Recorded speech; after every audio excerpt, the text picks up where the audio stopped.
بسم اللہ الرحمن الرحیم۔ السلام علیکم پیارے دوستو۔ خانہ کعبہ دنیا کی سب سے پہلی مسجد ہے جو حضرت آدم علیہ السلام نے روئے زمین پر تعمیر کی۔ قرآن مجید میں سورہ ال-عمران کی آیت نمبر 96 میں ہے، بے شک پہلا گھر جو انسانوں کے لیے عبادت کی غرض سے تعمیر کیا گیا وہ وہی ہے جو مکہ میں ہے۔ حضرت آدم علیہ السلام نے مسجد اقصیٰ کو خانہ کعبہ کی تعمیر کے 40 سال بعد تعمیر فرمایا۔ اس کی مسافت خانہ کعبہ سے 1234 کلومیٹر ہے۔ طوفان حضرت نوح علیہ السلام اور مسجد اقصیٰ۔ بعض مورخین کا خیال ہے کہ مسجد اقصیٰ حضرت آدم علیہ السلام کے زمانے سے حضرت نوح علیہ السلام کے زمانے تک مسلسل آباد رہی، اور حضرت نوح علیہ السلام کے زمانے میں آنے والے طوفان کی وجہ سے وہ بھی منہدم ہو گئی۔ حضرت عیسیٰ علیہ السلام کی آمد سے 3000 سال پہلے اس شہر کو کنعان کے لوگوں نے جو عرب سے آ کر یہاں آباد ہو گئے تھے انہوں نے آباد کیا۔ اس سرزمین کا نام فلسطین کنعان کے لوگوں سے شروع ہوا، اور یہی وہ لوگ ہیں جو صدیوں سے فلسطین میں رہتے آ رہے ہیں۔ بعض مورخین کا یہ بھی ماننا ہے کہ ان ہی یابوسیوں نے حضرت ابراہیم علیہ السلام کے آنے سے پہلے مسجد اقصیٰ کی تعمیر نو بھی کی تھی۔ حضرت ابراہیم علیہ السلام نے حضرت اسماعیل علیہ السلام کے ساتھ خانہ کعبہ اور حضرت اسحاق علیہ السلام کے ساتھ مسجد اقصیٰ کی تعمیر نو کی۔ حضرت اسحاق علیہ السلام کی اولاد بعد میں یہودی اور حضرت اسماعیل علیہ السلام کی اولاد آگے جا کر مسلمان کہلائے۔ حضرت اسحاق علیہ السلام نے اپنی زندگی میں مسجد اقصیٰ کا خوب خیال رکھا۔ آپ سے ایک بیٹا پیدا ہوا جو حضرت یعقوب علیہ السلام کے نام سے جانے جاتے ہیں اور پیغمبر بھی تھے۔ حضرت یعقوب علیہ السلام کے 13 بیٹے تھے، جن میں سے ایک حضرت یوسف علیہ السلام تھے جنہیں اللہ نے بہت سے فضائل بخشے، اور وہ بہت ہی خوبصورت نوجوان تھے۔ اللہ تعالیٰ نے قرآن پاک میں ان کا قصہ کافی تفصیل سے ذکر کیا ہے، کیونکہ اس میں ہمارے لیے بہت سی سبق آموز چیزیں ہیں۔ حضرت یوسف علیہ السلام کے ہی زمانے میں حضرت یعقوب علیہ السلام اور ان کی اولاد یعنی کہ بیج اسرائیل مصر آ کر آباد ہوئے۔ حضرت یوسف علیہ السلام کے چند سو سالوں بعد اللہ تعالیٰ نے اپنے پیغمبر حضرت موسیٰ علیہ السلام کو مصر میں بھیجا۔ آپ کو حضرت یعقوب علیہ السلام کی اولاد کو بچانے اور بنی اسرائیل کی ہدایت کے لیے بھیجا گیا تھا۔ بنی اسرائیل حضرت موسیٰ علیہ السلام کے ساتھ مصر سے واپس فلسطین جانے کے لیے نکلے، اور یہ سفر حضرت یوشع بن نون علیہ السلام کی قیادت میں مکمل ہوا۔ حضرت داؤد علیہ السلام نے پھر سے مسجد اقصیٰ کی تعمیر کو شروع کرایا جو کھنڈرات میں تھی۔ حضرت داؤد علیہ السلام اپنے وفات سے قبل یہ کام مکمل نہیں کرا پائے اور وفات پا گئے۔ ان کے بیٹے حضرت سلیمان علیہ السلام جو کہ خود بھی اللہ کے پیغمبر تھے، انہوں نے مسجد اقصیٰ کو تعمیر کو جاری رکھا، اور اس تعمیر کو آپ علیہ السلام ہی نے مکمل فرمایا۔ عراق کے بادشاہ بخت نصر نے 587 قبل مسیح میں یروشلم پر حملہ کیا اور اس کی تعمیر کی اینٹ سے اینٹ بجا دی۔ وہ یہودیوں کی عورتوں اور بچوں کو گرفتار کر کے اپنے ساتھ بابل لے گیا، اور یہودیوں کے مذہبی صحیفے نظر آتش کر کے 1,00,000 یہودیوں کو قیدی بھی بنا لیا۔ پھر کچھ عرصہ بعد بخت نصر کی حکومت کو زوال آ گیا، اور ایران کے بادشاہ خورس نے بابل کو فتح کر کے تمام بنی اسرائیل کو یروشلم واپس جانے کی اجازت دے دی۔ حضرت زکریا علیہ السلام کے نام سے منسوب منبر آج بھی اس مسجد کے احاطے میں موجود ہے، جس کی تصویر دی جا رہی ہے۔ حضرت عیسیٰ علیہ السلام اور ان سے متعلق بہت سے اہم مقامات بھی مسجد اقصیٰ کے ساتھ ساتھ ہی موجود ہیں۔ روم کے لوگوں نے یروشلم پر حملہ کر کے مسجد اقصیٰ کو منہدم کر دیا۔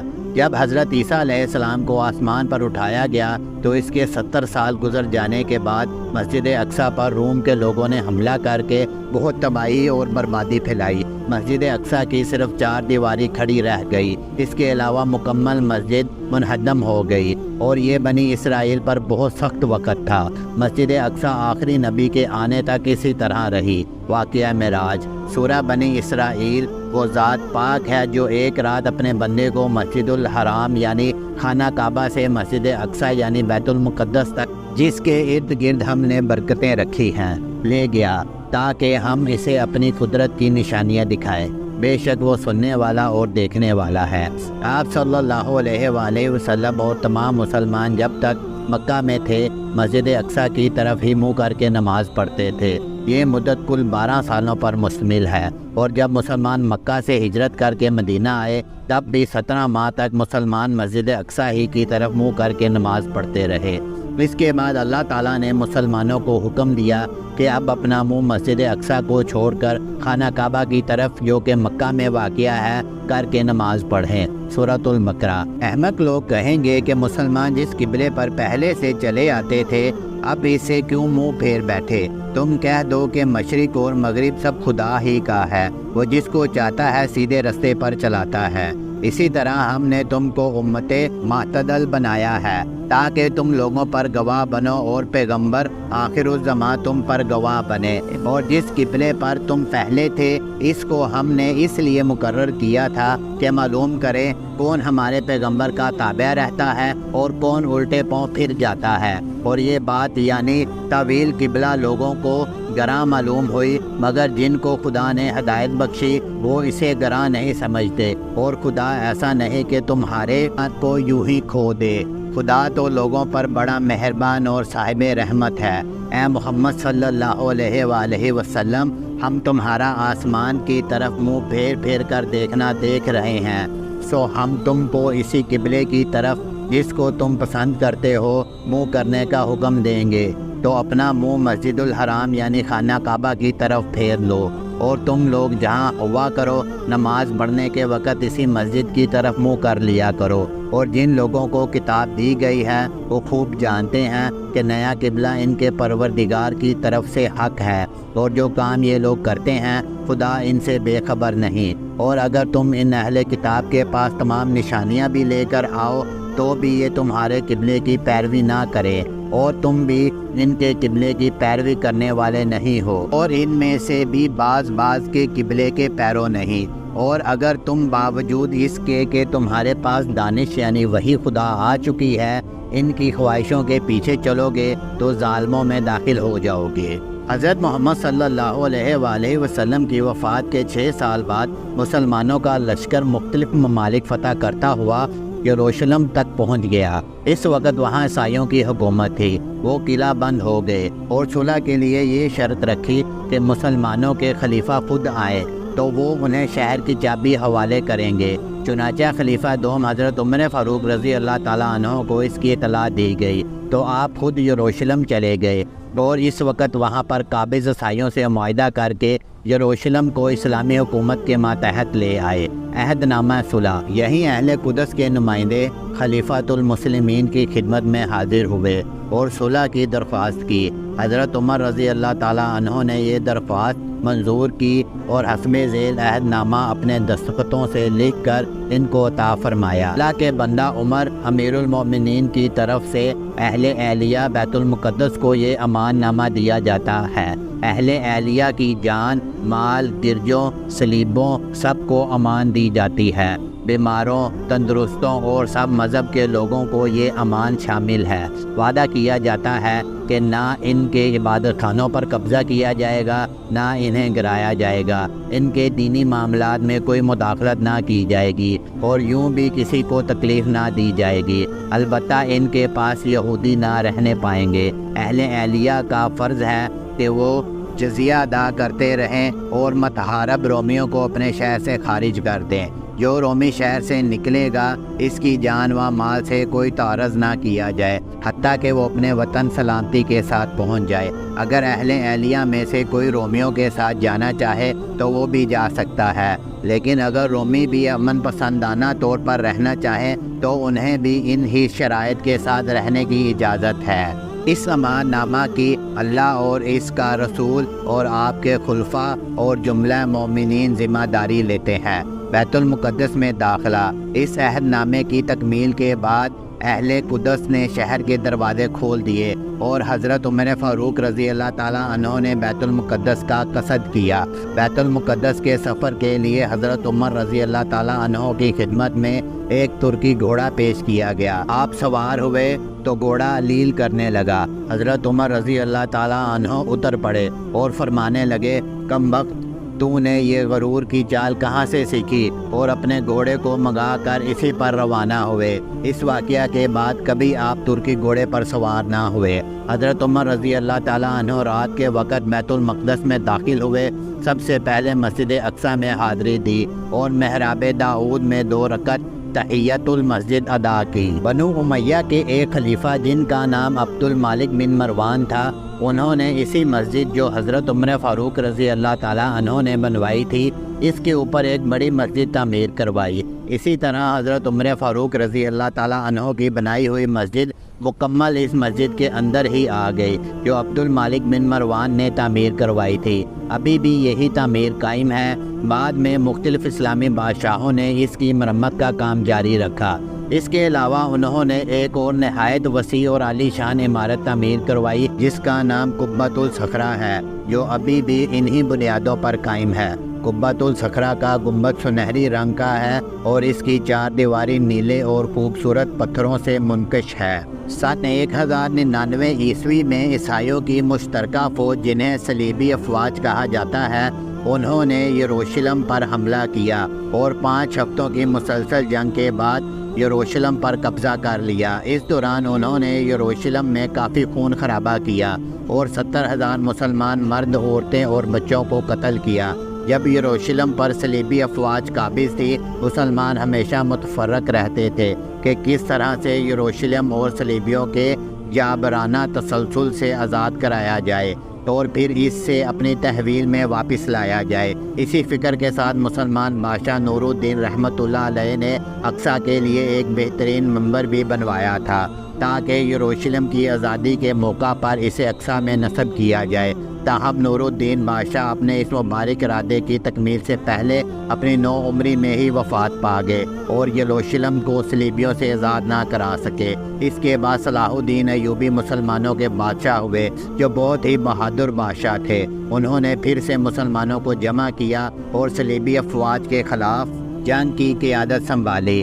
سن 1187 عیسوی کے سال صلاح الدین نے صلیبی افواج کو شکست دی اور یروشلم کو ایک بار پھر سے آزاد کروا لیا، اور اس کے بعد صلاح الدین نے وہ خوبصورت منبر بھی مسجد اقصی میں نصب کروا دیا جو نور الدین بادشاہ نے مسجد اقصی کے لیے بنوایا تھا۔ بدقسمتی سے یہ منبر ایک یہودی کے ہاتھوں سن 1969 عیسوی میں نظر آتش ہو گیا۔ سلطان نے حرم پر قبضہ کرنے کے بعد فرنگیوں سے مارکہ آرائی شروع کر دی۔ 579 ہجری میں فوجیں جمع کر کے فرنگی علاقہ پر حملہ کر دیا۔ متواتر 14 سال تک نصاری سے جہاد کیا۔ شام کے تمام علاقے نصاری سے بقوت لے لیے۔ بیت المقدس فتح کیا۔ اسلام کے دشمن ریجی نالڈ کو قتل کیا۔ دوسرے عیسائی حکمران جو گرفتار تھے ان کی جان بخشی کی۔ اس مارکہ کے حالات تاریخ ملت کی جلد 6 میں بیان کیے جا چکے ہیں۔ اس زمانہ میں موصل پر حملہ کیا۔ عزیز الدین نے اطاعت قبول کر لی۔ لین پول نے لکھا ہے، جنگ مقدس خاتمہ کو پہنچی۔ 5 برس کی مسلسل لڑائیاں ختم ہوئی۔ جولائی 1187 میں بطیق پر مسلمانوں کی فتح سے قبل دریائے اردوان کے مغرب میں مسلمانوں کے پاس 1 انچ زمین نہ تھی۔ ستمبر 1192 میں جب رملہ پر صلح ہوئی تو سور سے لے کر یافا کے ساحل تک بجز ایک پتلی سی پٹی کے سارا ملک مسلمانوں کے قبضہ میں تھا۔ صلیبیوں نے اپنی فتوحات کے موقع پر مسلمانوں کے ساتھ ظالمانہ سلوک کیے تھے۔ بیت المقدس جب نصرانیوں سے لیا تو صرف مسجد صخرہ میں 70,000 مسلمان قتل کیے تھے، مگر جب بیت المقدس کو صلاح الدین نے فتح کیا تو عیسائیوں کو معمولی فدیہ لے کر باعزت و احترام نکلنے کا حکم دیا اور ان کے لیے زیارت کی عام اجازت مرحمت کی۔ غرض یہ کہ سلطان نے اپنی فوج کو آرام کرنے کے لیے ان کے وطن واپس کر دیا۔ چند ماہ بیت المقدس میں قیام کیا، شہر پناہ کی مرمت کرائی، خندق کھدوائی، شفاخانہ تعمیر کروایا۔ انتظام شہر امیر العزیز الدین کے سپرد کر کے شوال 588 ہجری میں حج کے ارادہ سے دمشق چلا گیا۔ سلطان کے اہل و عیال دمشق میں موجود تھے، وہیں اس کے بھائی ملک عادل کرک سے آ گئے تھے۔ سارا خاندان نہایت امن و آرام کے ساتھ رہنے سہنے لگا۔ سلطان کو دمشق اس قدر پسند تھا کہ مصر جانے کا خیال بھی نہ کیا۔ کئی سال سے سلطان کی صحت بگڑ گئی تھی۔ جہاد کی مساعی میں اس نے کچھ خیال نہ کیا۔ رمضان کے روزے قضا ہو گئے تھے، ان کو پورا کرنے لگا جو مجاز کے موافق نہ پڑے۔ طبیب نے روکا کہ صحت کے لیے اس وقت ملتوی کر دیجیے۔ سلطان نے کہا معلوم نہیں آئندہ کیا پیش آئے، اور کل روزے پورے کیے، جس سے صحت جواب دے گئی۔ وسط سفر 599 ہجری میں حالت بگڑنے لگی، مرض بڑھ گیا، غشی طاری ہو گئی۔ شیخ ابو جعفر نے قرآن مجید کی تلاوت کی۔ 27 تاریخ دوشنبہ کے دن فجر کے وقت مجاہد اعظم نے جان بحق تسلیم کی۔ 1918 عیسوی میں سب کچھ تبدیل ہو گیا، جبکہ برطانوی حکومت نے یروشلم کو اسلامی حکومت سے چھین کر اپنے قبضے میں لے لیا اور مکمل فلسطین کو اپنے زیر قبضہ لینا شروع کر دیا۔ برطانوی قبضے کے بعد یہودی لوگ دنیا بھر سے یروشلم میں آ کر رہائش پذیر ہونا شروع ہو گئے، کیونکہ دنیا بھر میں انہیں ظلم و اذیت کا سامنا تھا۔ چند سالوں بعد ہزاروں کی تعداد میں یہودی لوگ فلسطین میں داخل ہوئے اور فلسطین میں انہوں نے اپنے لیے جگہ خریدنی شروع کی، جبکہ فلسطینی مسلمان جو کہ اس سرزمین سے پرانا تعلق رکھتے تھے اور سینکڑوں سالوں سے اس جگہ بسے ہوئے تھے، اس لیے انہوں نے اپنی سرزمین کو چھوڑنے سے انکار کر دیا۔ چنانچہ اس معاملے میں لڑائیاں شروع ہو گئی کہ فلسطینی حضرات اپنی زمین کو چھوڑنے پر تیار نہیں تھے، جبکہ یہودی ان کی زمین کو زور و زبردستی ہتھیانا چاہتے تھے۔ کیونکہ یہودیوں کی فوج مسلمانوں سے بہت زیادہ طاقتور تھی، اس لیے فلسطین کی زیادہ تر زمین پر ان یہودیوں نے قبضہ کر لیا۔ 1948 یہودیوں نے آزاد اسرائیلی ریاست کا اعلان کر دیا۔ 1967 میں مزید لڑائیاں ہوئیں اور اس طرح یہودیوں نے مسجد اقصی پر بھی قبضہ کر لیا اور مکمل یروشلم کو اپنے قبضہ میں لے لیا۔ یہودیوں کا مسجد اقصی سے متعلق دعویٰ ہے کہ اس پر ان کا ہی حق ہے۔ یہودیوں کا اس بات پر اصرار ہے کہ تاریخی تناظر میں یروشلم اور مسجد اقصی پر انہی کا حق ہے اور مسلمانوں کا اس پر کوئی حق نہیں۔ اس لیے وہ چاہتے ہیں کہ یروشلم سے مسجد اقصی کو منہدم کر کے وہاں اپنا عبادت خانہ ہیکل سلیمانی تعمیر کرے۔ ان کا کہنا ہے کہ ہمارے نبی داؤد علیہ السلام اور سلیمان علیہ السلام نے یہاں یہودی عبادت خانہ تعمیر کیا تھا، لہذا آج بھی ہم ہی اس کے زیادہ حقدار ہیں کہ اس جگہ اپنی عبادت خانہ تعمیر کریں۔ موجودہ عہد میں یہ اپنی عبادت دیوار براق کے پاس کھڑے ہو کر کرتے ہیں، لیکن ان کی یہ بات تاریخی لحاظ سے بھی غلط ہے۔ فلسطین پر عربوں کا حق ثابت کرنے کے لیے درج ذیل نکات تاریخی حیثیت رکھتے ہیں۔ یہ نکات اس تقریر کا حصہ ہیں جو عالم اسلام کے بہترین حکمران سعودی عرب کے فرما روا شاہ فیصل مرحوم نے ایک بین الاقوامی سیمینار میں کی تھی۔ یہودی فلسطین کے اصل باشندے نہیں ہیں، یہودی یروشلم کے باہر سے آ کر یروشلم پر قابض ہوئے تھے، جو فلسطین پر طاقت سے مسلط ہونے کے بعد کچھ عرصہ فلسطین میں رہے اور اس کے بعد نکال دیے گئے۔ فلسطین میں حضرت سلیمان علیہ السلام کے زمانے سے لے کر اب تک کبھی خالص یہودی حکومت قائم نہیں ہوئی۔ حضرت سلیمان علیہ السلام نے کوئی یہودی عبادت خانہ یروشلم میں تعمیر نہیں فرمایا تھا، بلکہ آپ اور آپ کے والد حضرت داؤد علیہ السلام نے مل کر اسی مسجد کی تعمیر کی تھی جو حضرت آدم علیہ السلام کے دور میں وہاں تعمیر ہو چکی تھی، جسے بعد ازاں ابراہیم خلیل اللہ علیہ السلام نے بھی واپس اس کی بنیادوں پر استوار کیا تھا۔ تو یہ کوئی نئی تعمیر نہیں تھی، بلکہ پرانی تعمیر کو دوبارہ کھڑا کیا تھا۔ جب فلسطین سے یہودیوں کو نکال دیا گیا تو اس میں صرف اس کے اصل باشندے ہی رہ گئے، جو شروع سے لے کر آج تک وہیں رہ رہے ہیں۔ 1600 سال کی طویل مدت کے دوران فلسطین میں کبھی کوئی یہودی آباد نہیں رہا۔ وہ کی حکومت تقریباً 7ویں صدی سے فلسطین میں رہی۔ آج وہاں سینکڑوں تاریخی عمارات موجود ہیں جو عرب طرز تعمیر کا نمونہ ہے۔ اس لیے تاریخی حقائق سے بھی یہ بات واضح ہو جاتی ہے کہ یروشلم یعنی فلسطین پر مسلمانوں کا ہی حق ہے۔ یہودی لوگ اس پر اپنا حق جو جتلاتے ہیں وہ سراسر دھوکہ اور فریب ہے، کیونکہ یروشلم میں حضرت آدم علیہ السلام نے جو مسجد صرف اللہ کی عبادت کے لیے تعمیر کی تھی، وہ مسجد آج بھی اسی جگہ موجود ہے اور وہاں صرف اللہ ہی کی عبادت ہوتی ہے۔ یہ الگ بات ہے کہ مختلف زمانوں میں یہ مسجد گرتی رہی اور اس کی تعمیریں نہ ہوتی۔